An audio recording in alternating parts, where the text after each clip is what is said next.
Oi, gente, tudo bom? Meu nome é Marcos Rodrigues, eu sou professor de História e estou aqui para falar para as turmas de nono ano sobre o período chamado período entre guerras. O período entre guerras é o período que vai entre 1919 e 1939. É o período que está entre a Primeira Guerra Mundial e a Segunda Guerra Mundial. Esse período é um período muito importante para a história, porque nesse período vão acontecer uma série de fatos que vão ser muito importantes para diversas sociedades do planeta inteiro, e vai haver a construção de diversos modelos políticos, ideológicos, que também são importantes para a construção do mundo contemporâneo.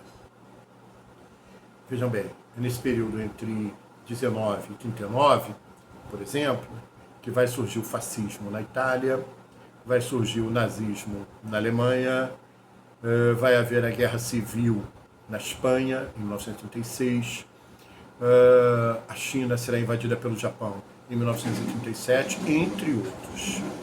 É nesse período também que no Brasil, por exemplo, a antiga República Oligárquica, né, a República dos Senhores, os plantadores de café, vai desaparecer em 1930. É nesse período também que vai haver uma grave crise econômica e financeira nos Estados Unidos, em 1929, com efeitos devastadores para diversos países. Então, é um período muito rico e muito importante que precisa ser entendido para que nós compreendamos esse mundo que nós vivemos hoje. Tá certo? Então, eu queria começar a conversar com vocês sobre esse período agora, chamado período entre guerras. O primeiro ponto que eu queria discutir com vocês é o nascimento do fascismo. O fascismo é um modelo político ideológico. O fascismo nasce na Itália, em 1919, logo após o fim da Primeira Guerra Mundial. Podemos dizer que o fascismo ele nasce em razão de duas coisas. Ele nasce em razão da desordem profunda gerada pela Primeira Guerra Mundial, a desordem social, política e econômica, e ele nasce em função do medo. O medo de que o socialismo, nascido que chegou ao poder na antiga Rússia, que esse socialismo se espalhasse por toda a Europa. Então essa desordem na Europa, em razão da Primeira Guerra Mundial, e é esse medo da expansão do socialismo que vão gerar esse modelo político-ideológico chamado fascismo. Bom, a Itália, ao final da Primeira Guerra, ela não teve atendida nenhuma das suas reivindicações. Nenhuma. Né? A Itália lutou ao lado dos vencedores da Primeira Guerra. A Itália lutou ao lado da França, da Inglaterra, dos Estados Unidos. Mesmo assim, ao final da Primeira Guerra, ela não teve nenhuma das suas reivindicações atendida. A Itália não recebeu colônias, a Itália não teve nenhuma reparação financeira pela guerra, né, do que ela gastou, do que ela perdeu, nada. A Itália não teve compensações territoriais, a não ser uma pequena região no norte da Itália que ela disputava com o antigo Império Austro-Húngaro. Mas fora essa área no norte da Itália, a Itália não ganhou mais nada, não teve nenhuma compensação, nenhuma vantagem, nada. Nenhuma dos seus reivindicações foram atendidas. Nenhuma foi atendida. Resultado, isso gerou no povo italiano uma grande frustração, uma ideia de traição, de abandono. A Itália não foi reconhecida como uma das vitoriosas da Primeira Guerra Mundial. É dentro, e a Itália vai viver um momento de desordem, de desemprego, da volta de militares que não encontram trabalho, que vagam pelas ruas à procura de trabalho, desordeiros, vagabundos, oportunistas, né, pessoas violentas. A Itália vai viver todo o caos que toda guerra gera e que gerou na Europa inteira. Né? E dentro desse caos, ainda a elite e a burguesia temem que aquelas ideias que foram vitoriosas na Rússia em 1917, as ideias socialistas, bolchevistas, que essas ideias se expandissem para o restante da Europa. Existe um medo real, concreto, em toda a Europa, que houvesse levantes socialistas e que fizessem a mesma coisa que foi feito na Rússia, com o confisco dos meios de produção, fábricas, fazendas, fontes de energia, transportes, o confisco, a tomada dos meios de produção e o fim da propriedade privada, né? O confisco da riqueza, dos tesouros. Tudo isso era muito temido. É assim que vai surgir um modelo político-ideológico que vai se opor a esse crescimento do socialismo. Ou seja, crescimento não, a ameaça do socialismo. Esse novo modelo político-ideológico, ele vai se opor a essa possibilidade de expansão socialista. Ou seja, se usarmos a antiga terminologia esquerda e direita, temos que as ideias socialistas são a esquerda e o fascismo é a extrema-direita. O fascismo nasce para dar combate, para fazer frente, para lutar contra a expansão das ideias socialistas. E como a principal característica da sociedade nesse momento é a desordem, ele vai trazer o discurso de repor a ordem, né? De recompor a nação. Vamos voltar a ter ordem, vamos acabar com a bagunça. Como? Através da força. Essa é uma característica do fascismo. O uso da violência para impor aquilo que se acredita ser a ordem política e a ordem social. Vamos impor a ordem através da violência, do uso legítimo da violência. A violência como ferramenta de organização social. Mas não é essa a principal característica do fascismo. O fascismo nasce com aquela ideia da traição. Fomos traídos, fomos abandonados. Vai fortalecer ideias que já vinham do século XIX, de união, para que todos nós possamos defender juntos a nossa pátria, a nossa nação, a nossa cultura e o nosso povo. Fomos traídos, fomos abandonados, mas vamos nos unir e vamos lutar para defender a nossa pátria. E aí temos a constituição da principal característica do fascismo, o nacionalismo. Essa ideia da importância da cultura, da nação, do povo, da terra e da pátria, de um amor exagerado, um amor muito forte a tudo que diz respeito à minha nação e à minha cultura. Esse sentimento nós vamos chamar de nacionalismo exacerbado, ou seja, exagerado.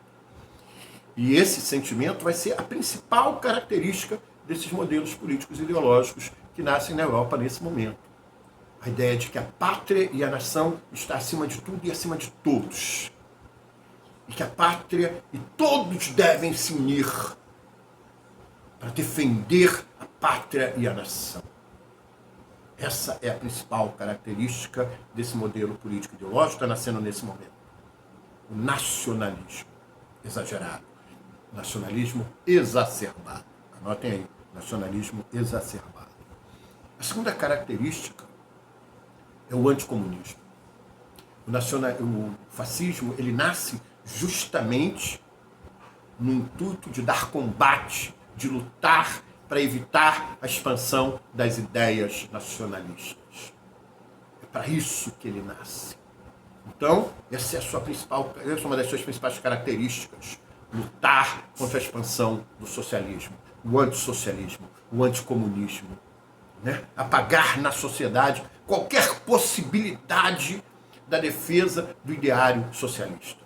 Temos que nos opor, temos que lutar contra esse tal de socialismo que quer destruir a pátria, quer destruir a nação, quer destruir a religião. Então já temos duas características desse novo modelo que está nascendo nesse momento. A primeira, o nacionalismo exacerbado. A segunda, essa questão do anticomunismo, do antissocialismo. A terceira característica é o racismo. Isso também muito importante.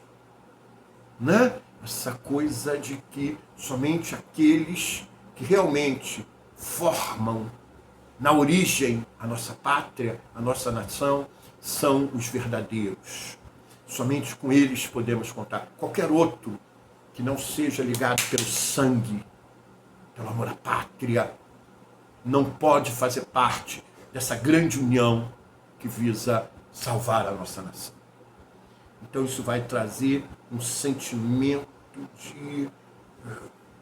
de de não querer o outro. Racismo.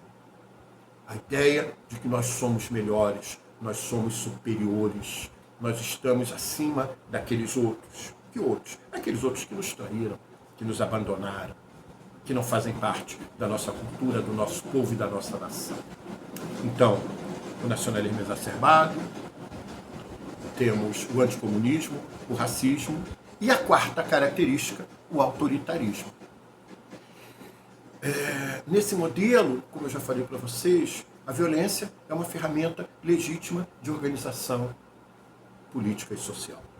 Então, a ideia do exercício da autoridade sem limites, desde que seja para atender às necessidades do povo e da nação, sem se preocupar com legalidades, sem se preocupar com direitos humanos ou qualquer outro tipo de direito. O importante é acabar com a desordem. E para isso, a autoridade ela tem que ser exercida sem limites e sem contestação, sem questionamento, sem que ninguém diga se está certo e está errado. Cabe aos líderes ou ao líder supremo determinar o que é certo e o que é errado.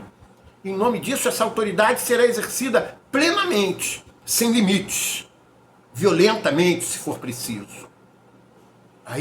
Essa característica desse exercício arbitrário da autoridade, desse exercício violento, antidemocrático da autoridade, desse exercício pleno da autoridade, chamaremos de autoritarismo.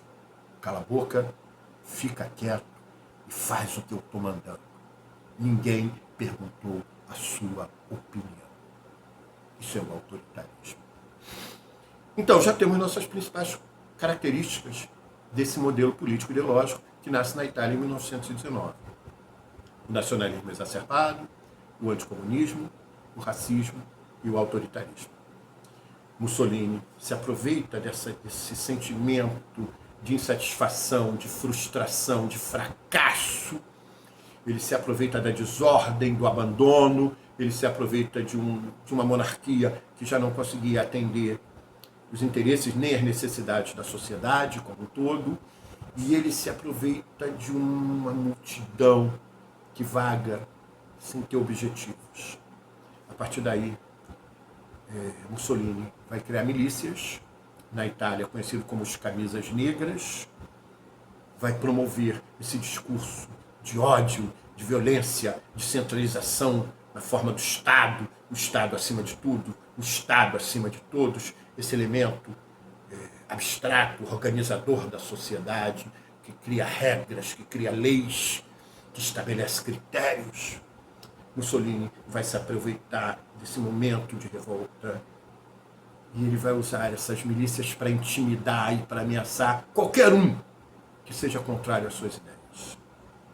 Ele promove, então, o que ficou conhecido como Marcha sobre Roma, e em 1922, Benito Mussolini chega ao poder e começa um processo de estabelecer um Estado autoritário. Mais do que isso, não é somente autoritário, é totalitário. E o que é um Estado totalitário? O Estado totalitário é aquele onde todos, absolutamente todos, têm que pensar e agir igual. Ou seja, vem a ideia de total, completo, absoluto, integral. Aquilo que não é partido, aquilo que não é dividido, aquilo que está inteiro. No Estado fascista não existe espaço para opinião discordante. Não existe espaço para individualidade. Você não pode ser diferente. Todos devem pensar igual. Todos devem agir igual. Todos devem gostar igual. Qualquer um que seja diferente, seja no que for, é uma ameaça. Deve ser tratado como uma ameaça. E, se possível, eliminado. No Estado totalitário, todos devem ser iguais. E aí já temos a quinta característica desse modelo fascista. O Estado totalitário. Temos também o ódio a tudo que é estrangeiro. Aquele sentimento de amor à pátria, à nação, à cultura, ao povo, à terra, à história, ao passado. Aquele sentimento de grandeza vai gerar também essa aversão, esse ódio a tudo que não é nacional. O importante é o que é nacional, o que é nosso, o que é da nossa pátria. O que não é da nossa pátria é estrangeiro. E se é estrangeiro, também é uma ameaça. A essa aversão ao que é estrangeiro, nós vamos chamar de xenofobia. Também uma característica dos estados fascistas. E por fim, são muitas as características, são muitas. Mas vamos tentar fechar nas mais importantes. Já que estamos falando de Mussolini, o fascismo ele vai ter uma característica muito interessante. É o culto à personalidade. A ideia de que existe um líder supremo. E esse líder supremo é a pessoa perfeita. É correto, é justo, é decente, é leal, é corajoso, é inteligente, é capaz, é competente. Esse líder é perfeito. E ele nunca deve ser questionado. Ele nunca deve ser questionado, contestado. Tudo que ele faz, o que ele pensa e o que ele fala é correto. Deve ser seguido, sem que haja nenhum tipo de hesitação. Ninguém pode pensar em duvidar do líder supremo. Ele é o próprio Estado. Tudo que ele faz deve ser entendido como aquilo que é importante para o povo, aquilo que é importante para a nação. É o culto à personalidade. Ele é o líder supremo.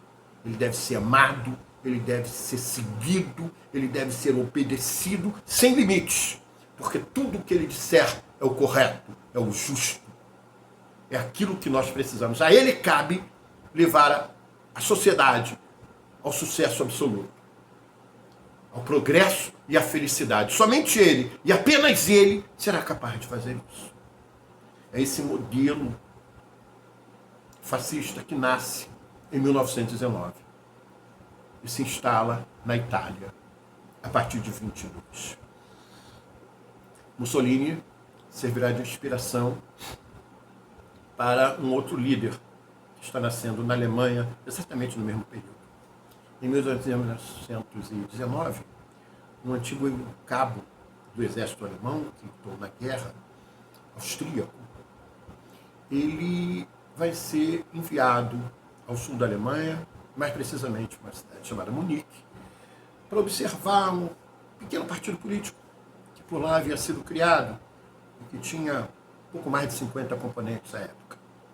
Esse antigo cabo se chamava Adolf Hitler.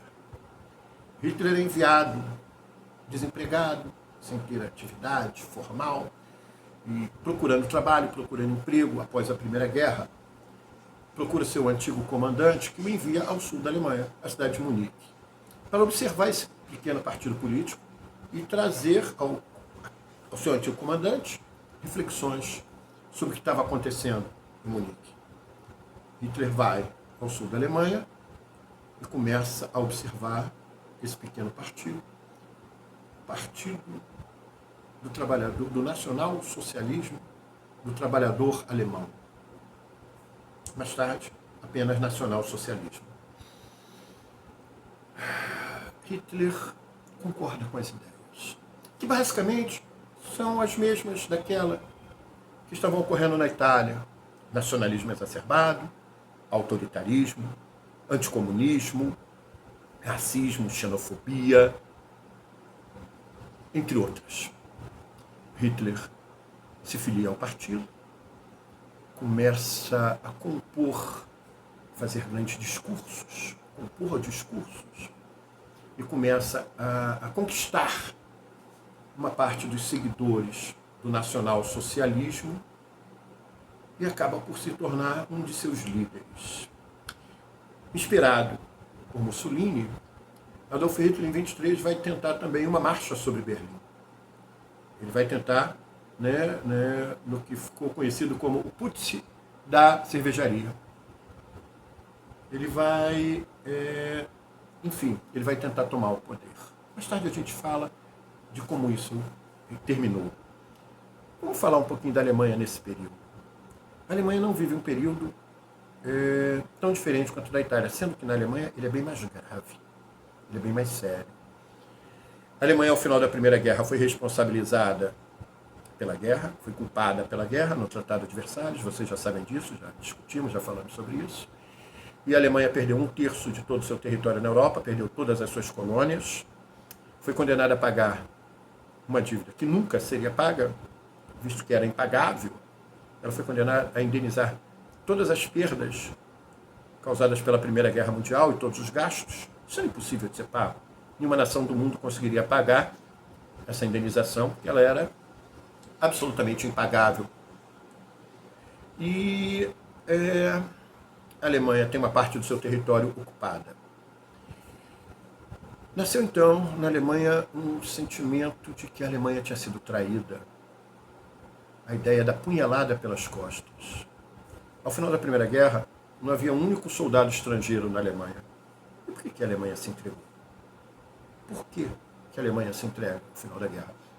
Ela se entrega porque ela não tinha como manter a guerra materialmente, né? Não havia mais como manter a guerra. A economia alemã não suportava mais, ao final da Primeira Guerra Mundial, não havia mais como suportar aquela guerra. E a Alemanha temia também o que havia acontecido na Rússia. A Alemanha temia que um golpe socialista tomasse o poder e retirasse a Alemanha da guerra, acabando com a Primeira Guerra Mundial. Exatamente como havia acontecido na Rússia. Dessa forma, a Alemanha aceita a rendição, acreditando que seria tratada com igualdade. Não foi, né? E isso também gerou na Alemanha a ideia da traição. Apunhalada pelas costas. Fomos apunhalados, fomos traídos pelos políticos, né? Após a Primeira Guerra Mundial, o Kaiser Guilherme II abdica e é proclamada a República, sendo que sua capital não será Berlim, histórica capital do Império Alemão, capital prussiana. Na verdade, a sua capital será a sudoeste de Berlim, quase ao centro da Alemanha, uma cidade chamada Weimar.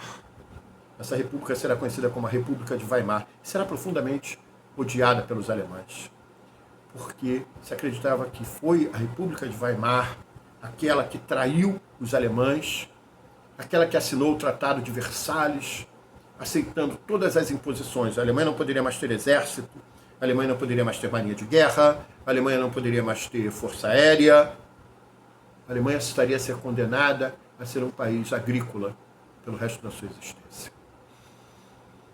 Após a Primeira Guerra Mundial, a Alemanha mergulha no caos.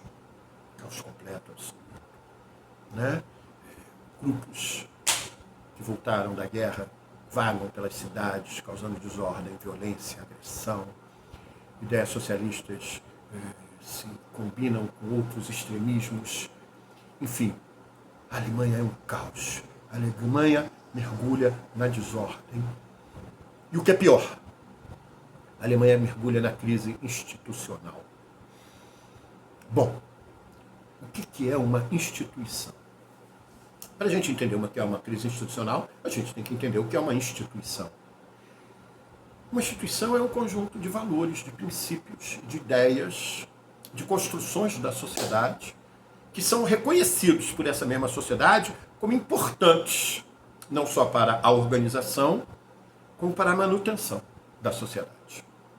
A família é uma instituição, a igreja é uma instituição, o casamento é uma instituição, a escola é uma instituição. Ninguém vai dizer, ninguém vai contestar a escola. Por mais que vocês não gostem, eventualmente, da escola, nenhum de vocês um dia vai dizer para o seu filho, olha, você nunca irá para a escola. Não. Você pode até não gostar da escola, mas um dia você vai dizer para o seu filho, você tem que ir para a escola porque ela é importante. A escola é uma instituição. Então a instituição é esse conjunto de valores, de princípios, que ajudam a organizar uma sociedade, que dão referências do que é certo e do que é errado, né? Que ajudam a governar uma sociedade. Após a Primeira Guerra Mundial, a Alemanha mergulha na crise institucional, ou seja, não existem referências. Não se sabe exatamente o que é certo e errado, o que é bom e o que é mal, o que é feio e o que é bonito, não se sabe exatamente. Feio é morrer de fome. Bonito é sobreviver. Como? Não interessa. Se vai se roubar, se vai se matar, se vai se violentar, se vai se mentir, não importa. O que importa é ficar vivo. É nesse momento que surgem as ideias mais absurdas, e entre elas, na Alemanha, o nazismo. Esse tipo de fascismo, se entendemos o fascismo como um conjunto de todas essas ideias totalitárias do período entre guerras, o nazismo ele nasce dentro desse conceito de que a ideia de certo e errado é muito flexível. Certo é vencer, errado é perder. É dentro desse caos social, desse caos político, desse caos moral, ético, é dentro desse caos completo, dessa desordem absoluta, que o nazismo cresce. Com as suas ideias de violência, de ódio, de discriminação, de racismo. O nazismo é o ovo da serpente. Talvez uma das piores construções ideológicas que o homem já fez. É a defesa da força física prevalecendo sobre qualquer outro ideal. Não existe o que é bom e o que é mal. Existe o que eu consigo e o que eu não consigo. Existe a vitória e a derrota. Só isso. O nazismo ele ganha um determinado número de adeptos. Em 23, Hitler tenta um golpe, inicia o que seria uma marcha sobre Berlim, que não caminha nem 50 metros. A polícia para a marcha a tiros. Somente um antigo general da Primeira Guerra se mantém firme à frente dos que marchavam, Ludendorff. Os outros fogem, um determinado número morre e Hitler foge. Mais tarde é preso e condenado a 3 anos de prisão, dos quais ele só cumpre 9 meses, na prisão de Landsdorf. Ele só cumpre 9 meses porque, na verdade, a justiça via com muita simpatia essas ideias extremistas, nacionalistas, de força, xenofóbicas, racistas. Essas ideias eram vistas com muita simpatia por uma grande parcela da sociedade alemã. E Hitler, apesar de ser visto como uma figura risível, ridícula, absolutamente ridícula, que vomitava o tempo todo ódio contra tudo e todos, ódio contra os comunistas, ódio contra os judeus, ódio contra os liberais, ódio contra os democratas.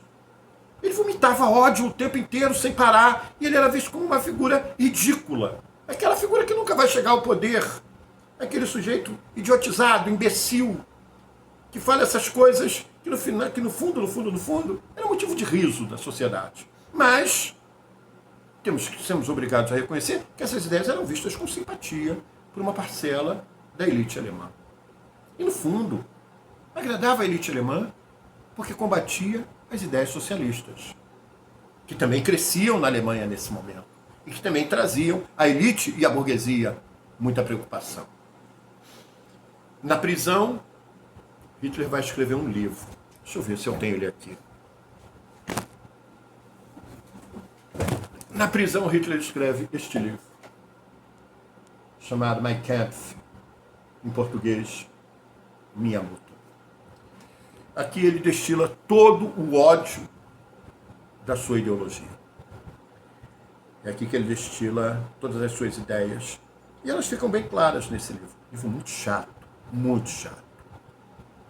Não sugiro a ninguém que leia, não vale a pena. É aqui que ele destila todas as suas ideias de violência, de perseguição, de discriminação, de racismo, tudo está aqui nesse livro. Ninguém pode dizer que não sabia. Todos sabíamos. Aliás, eles sabiam. Ao sair da prisão, o nazismo entra em declínio na Alemanha. Na verdade, a Alemanha começa a se recuperar de todos os prejuízos causados lentamente pela Primeira Guerra Mundial, e a sociedade se estabiliza, o desemprego diminui, a inflação cai, e a sociedade alemã começa a se recuperar. E à medida que vai havendo normalidade, tranquilidade, paz, essas ideias extremistas, elas vão caindo no esquecimento. Ninguém quer o extremismo se você tem casa, você tem emprego, você tem alimento, você tem trabalho, você está tranquilo. que você vai seguir um louco que quer tacar fogo em tudo, que quer destruir tudo, que quer matar todo mundo? Não faz sentido. E lentamente o nazismo ele começa a cair de aceitação e é bastante reduzido. Acreditava-se mesmo que depois de alguns anos iria desaparecer, restando só alguns radicais que morreriam acreditando nessas ideias. Só que um outro fato vai mudar a história da Europa e do mundo. A crise de 1929. Nos Estados Unidos, uma política irresponsável, inconsequente, financeira e econômica, leva a uma grave, grave crise, que vai levar a economia americana ao fechamento de dezenas de bancos, à falência de centenas de empresas e ao surgimento de milhões de desempregados, não só nos Estados Unidos, como em boa parte do mundo. Né? Muitos países exportavam seus produtos para os Estados Unidos, como por exemplo o Brasil, que vendia seu café quase que integralmente, quase que totalmente para os Estados Unidos, ou a Argentina, que vendia carne, ou o Chile, que vendia o cobre. A maioria desses países, com a quebradeira norte-americana, também vão à falência. E a quebradeira se estende não só pelas Américas, como pela Europa. É uma crise generalizada. E a Alemanha, que vinha se recuperando gradativamente, lentamente, que vinha se organizando, mergulha novamente no caos econômico. Atinge a uma inflação absurda, nunca vista na história humana. A inflação é a desvalorização da moeda. É quando a moeda perde o seu poder de compra. A Alemanha chegou a um ponto que ela fabricava uma nota de 50 milhões de marcos. 50 milhões de marcos, feita de pano, impressa somente de um lado.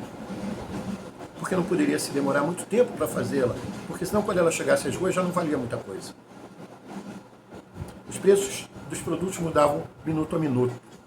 A cotação da moeda em relação ao dólar era transmitida pelo rádio, minuto a minuto. Ou seja, a cada minuto os produtos mudavam de preço.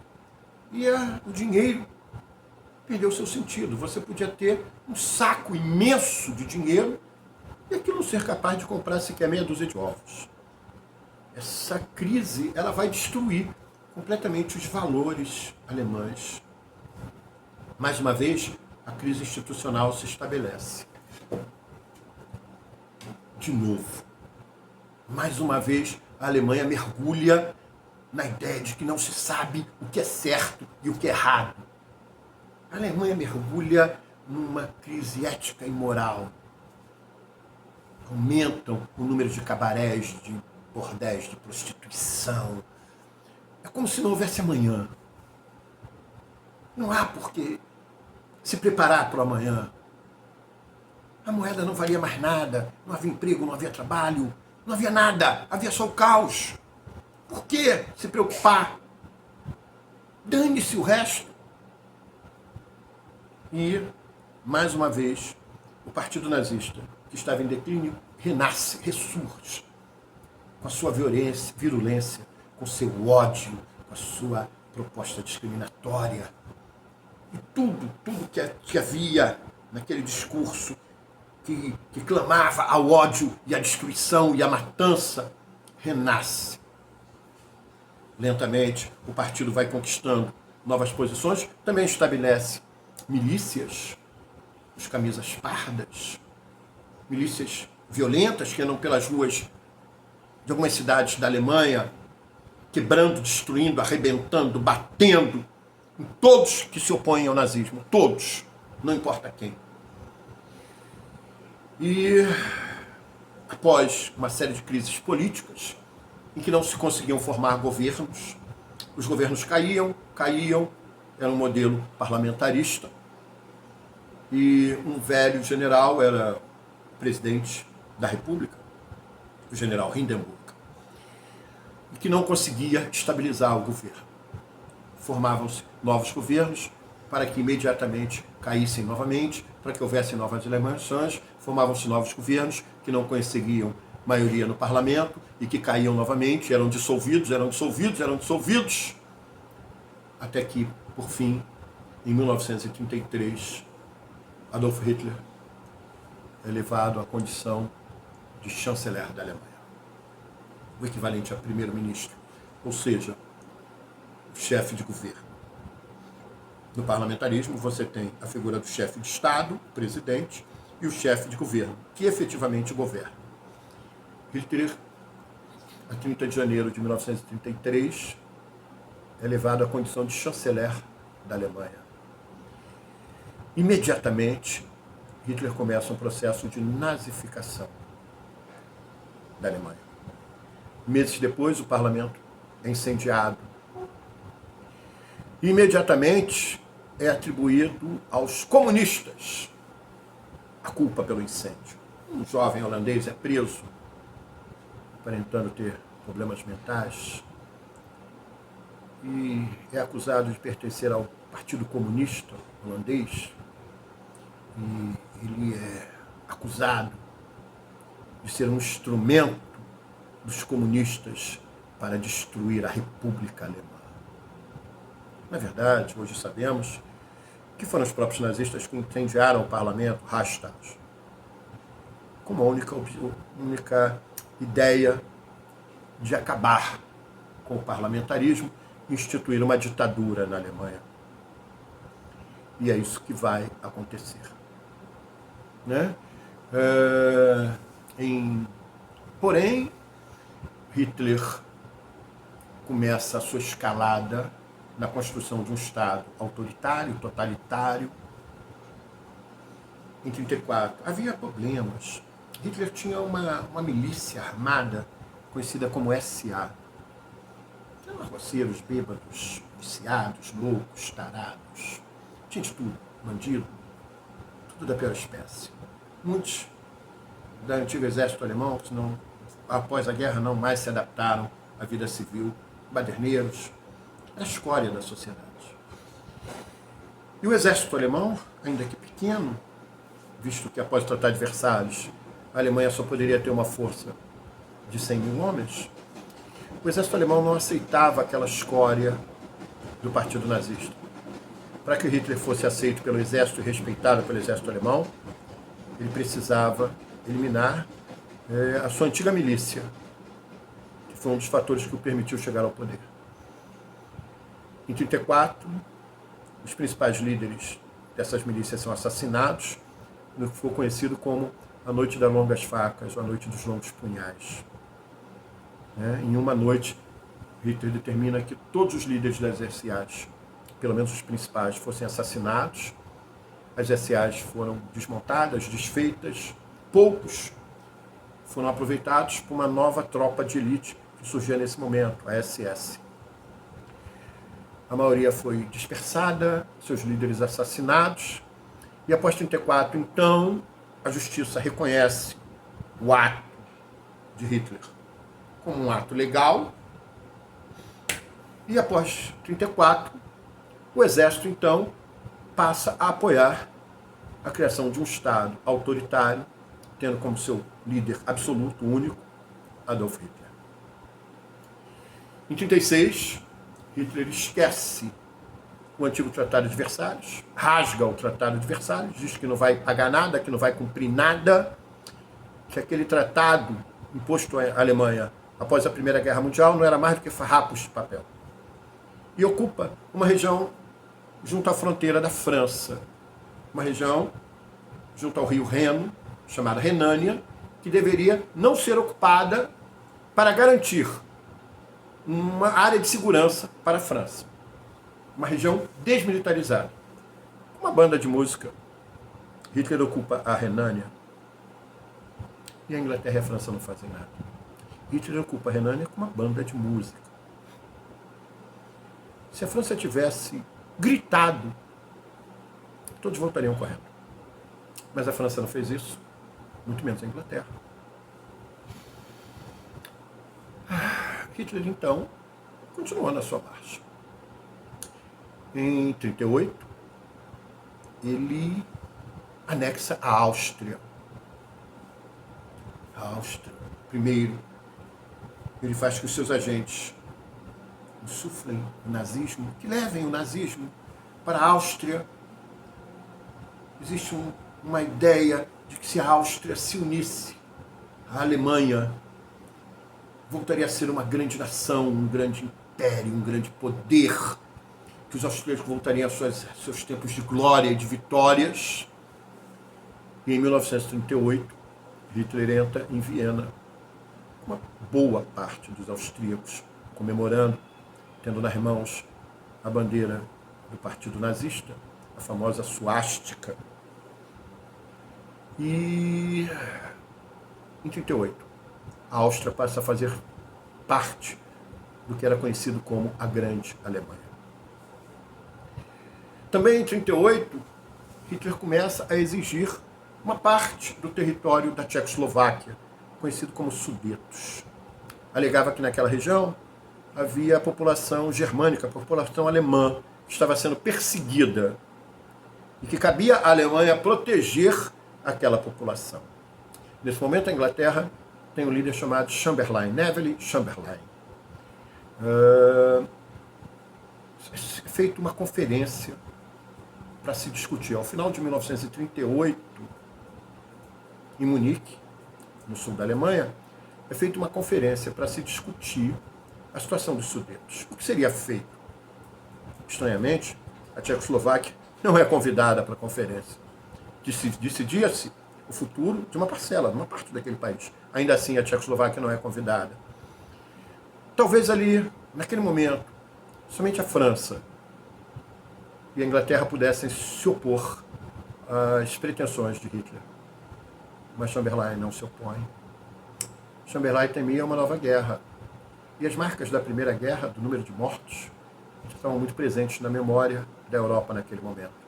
Chamberlain acreditava que a paz poderia ser salva, o que foi chamado de a paz dos nossos tempos. Chamberlain acreditava que se satisfizesse e entregasse uma parte da Tchecoslováquia a Hitler, Hitler não faria mais exigências. E que então as coisas se resolveriam de forma mais calma, mais tranquila. Dessa forma, as principais nações europeias, contando com a Alemanha de Hitler e a Itália de Mussolini, concordam que a Alemanha tem o direito de anexar, ou seja, incorporar, juntar à Alemanha uma parte da Tchecoslováquia. Na verdade, não foi isso que aconteceu. Imediatamente, no início de 1939, Hitler ocupa essa região da Tchecoslováquia e, algum tempo depois, ocupa o país inteiro. A Tchecoslováquia desapareceu e passou a fazer parte do Império Alemão. Estávamos no início de 1939. Se Chamberlain acreditava que Hitler ia parar nas suas exigências, se equivocou. Hitler, então, começa a exigir uma região da Polônia. Após a Primeira Guerra Mundial, a antiga Polônia foi recriada com partes do território alemão, com partes do Império Austro-Húngaro. E esse antigo país, que havia desaparecido após 1815, renasceu após a Primeira Guerra Mundial. E a Polônia não tinha saída para o mar, ao norte. Não havia, nem ao sul. A Polônia não tinha saída para o mar. Decidiu-se, então, criar uma região que dividia a antiga Prússia, aquele reino que foi responsável pela unificação alemã, né? Aquele reino bastante forte na Idade Moderna. A Prússia foi dividida em Prússia Ocidental e Prússia Oriental. E no meio da Prússia se criou um território polonês para que a Rússia, que a Polônia passasse a ter uma saída para o mar ao norte, para o Mar Báltico. Essa região ficou conhecida como Corredor Polonês. E próximo a essa região havia a cidade de Danzig, um porto livre que pertencia à Polônia. Hitler começou a dizer que uma parte da população alemã naquela região estava sendo perseguida pelos poloneses. E ele começou a exigir a anexação, ou seja, que o antigo território prussiano fosse reunido, que o corredor polonês desaparecesse e que a cidade de Danzig fosse novamente reunida à Alemanha. Dessa vez, a França não concordou. A Polônia era uma antiga aliada da França. A Inglaterra, mais uma vez, fingiu que não estava acontecendo nada. Estranhamente, a Inglaterra não reagia às pretensões de Hitler. Estranhamente, a Inglaterra permitia que Hitler continuasse na sua marcha de crescimento, de anexações, tomando territórios da Europa, sem se opor a Adolf Hitler. Por quê? Por que será que a Inglaterra não se opunha? Havia somente uma voz no parlamento inglês que se opunha àquela política. Era de um lord chamado Winston Churchill. Churchill se opunha ao crescimento da Alemanha, mas não conseguia fazer valer a sua vontade. A questão da Polônia vai crescendo, vai crescendo, vai crescendo, e a Inglaterra, vamos dizer assim, ela vai deixando que a coisa caminhe, que a coisa evolua. Talvez a Inglaterra acreditasse que em algum momento a Alemanha evidentemente anexasse a Polônia. E se a Alemanha anexasse a Polônia, ela passaria a ter como novo vizinho a Rússia, a União Soviética. A União Soviética de extrema esquerda, comunista, de Joseph Stalin. E seriam duas forças que estavam em posições absolutamente opostas. A Alemanha nazista, a extrema direita, e a União Soviética comunista, extrema esquerda. Talvez, e apenas talvez, a Inglaterra acreditasse que em algum momento essas duas potências pudessem chegar a uma guerra. E talvez se destruíssem sem que a Inglaterra tivesse que perder nenhum homem para isso. Mas isso é uma hipótese apenas. O fato é que a Inglaterra realmente nunca se opôs de forma concreta, verdadeira, às pretensões alemãs, fossem na Tchecoslováquia, fossem na Polônia. Porém, a Inglaterra vai ser surpreendida em agosto de 1939, quando esses dois inimigos ideológicos, a União Soviética de Stalin e a Alemanha de Adolf Hitler, fazem um acordo. Um acordo de não agressão. O Tratado de Não Agressão Germano-Soviético. E nesse momento, a Inglaterra se deu conta de que cometeu um erro. Que Stalin não deteria Hitler e Hitler não deteria Stalin. E que a Inglaterra havia permitido que a Alemanha se rearmasse, que a Alemanha se remontasse. Agora, com um exército absolutamente renovado, não só em homens, em armas, mas em estratégias. A Alemanha tinha um exército moderno, absolutamente moderno, que não tinha mais nada a ver com aquele exército da Primeira Guerra Mundial. Fosse em equipamentos, fosse em força aérea, fosse em marinha, em tudo. A Alemanha tinha um novo exército, em treinamento, em cadeia de comando, em estratégia militar. E diga-se de passagem, um exército que superava em muito o exército francês e o exército inglês. Muito. E a Inglaterra percebeu que havia cometido um erro. E que agora talvez não houvesse como impedir a guerra. No dia 1º de setembro de 1939, Adolf Hitler invade a Polônia, e se iniciou o conflito conhecido como Segunda Guerra Mundial. Bom, isso aí é só uma parcela desse período conhecido como período entre guerras. Como eu falei para vocês no início desse vídeo, existem outros pontos que precisam ser discutidos desse período. E existem outros pontos desse modelo político-ideológico, chamado fascismo ou nazismo, que também precisam ser discutidos. Mas isso a gente vai deixar para o próximo vídeo. Obrigado por vocês terem me aturado até agora. Espero que isso ajude vocês na leitura dos textos que precisam ser feitos, né, no material que vocês precisam buscar, procurar, e qualquer dúvida, vocês sabem como me achar. Um abraço a todos.